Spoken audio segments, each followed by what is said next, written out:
Mr. Heston, when you completed filming El Cid, you were quoted as saying that you would welcome getting back into a uniform or a costume at Ben's. And I finally made it. And you finally made it.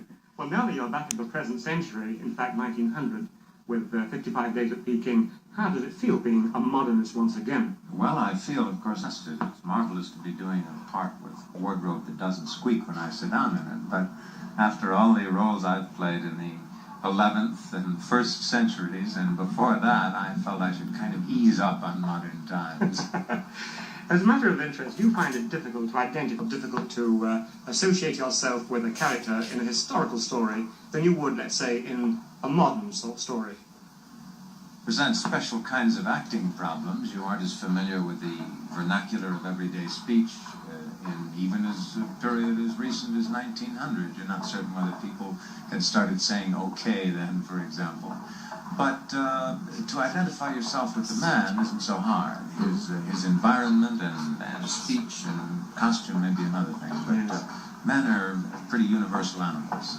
Looking back over Ben previous films in particular, Ben-Hur and El Cid, there was more than a touch of the Superman about the character you played. Now, is there anything at all of the Superman in the part you play in 55 Days at Peking?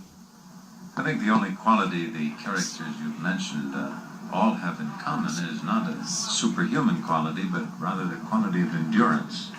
Their remarkable ability to survive, which is perhaps the most remarkable attribute of mankind ever since he first started walking on 2 legs instead of 4.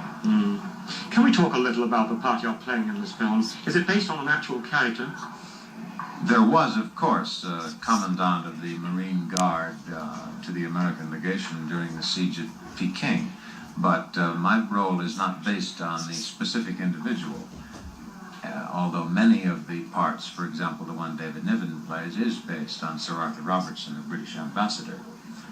But I would say the comment I'm trying to make with this part and the comment we're trying to make with the picture is what is the most important historical fact about the Boxer Rebellion, in that it demonstrated remarkably well and remarkably early in history the ability people have, different people with different needs and different aims, to cooperate when there's enough pressure on them. The cooperation with which the 11 European embassies and legations successfully defended Peking against the Boxers is a kind of thing that was not exhibited again in the history of the world until Korea in 1950. Yes, yes. And the kind of thing we need now, too. And I hope this is a parallel that will occur to people who come to see the picture. Yes. One of the big questions hanging over the whole of the siege of Peking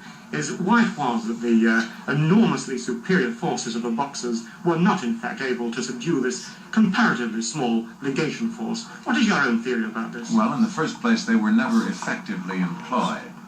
The Dowager Empress of China was a remarkably complicated and enigmatic person, and she was obviously subject to many influences at the time. And on the one hand were the xenophobic, foreigner-hating advisors in her court who launched the attack on the legations, but there were also advisors who pointed out that she would bring doom on China if she succeeded in exterminating the defenders of the legation area. Yes.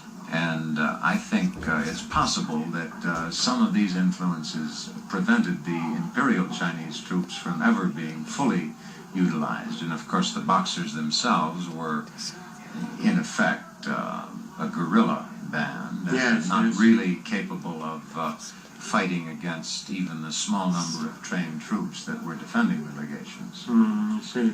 Mr. Heston, I'd like to quote, if you could, of a quote that you're supposed to have made when you were making El Cid, and this is the one. You said, "Those who pursue spectaculars for a living are the subject of much comment, but very little insight." Now, I'd like to ask you whether you view the tremendous success of Ben-Hur, your own Academy Award, and the awards that the film itself has won, would you still like to stick to that comment? Yes, I think the epic film, or the spectacular, as it's more commonly called, although that's a dirty word in my dictionary, are they're widely misunderstood. In the first place, it's the easiest kind of film to make badly, perhaps the category of film most frequently made badly. But that's recognized very widely. But what isn't so commonly recognized is how hard it is to make such a film. At all well, I think if you succeed to any measure in making a serious film on an epic scale, you've accomplished something very remarkable. I think it is. Indeed. Thank you, Thank you, Mr. Heston, very much indeed. Goodbye.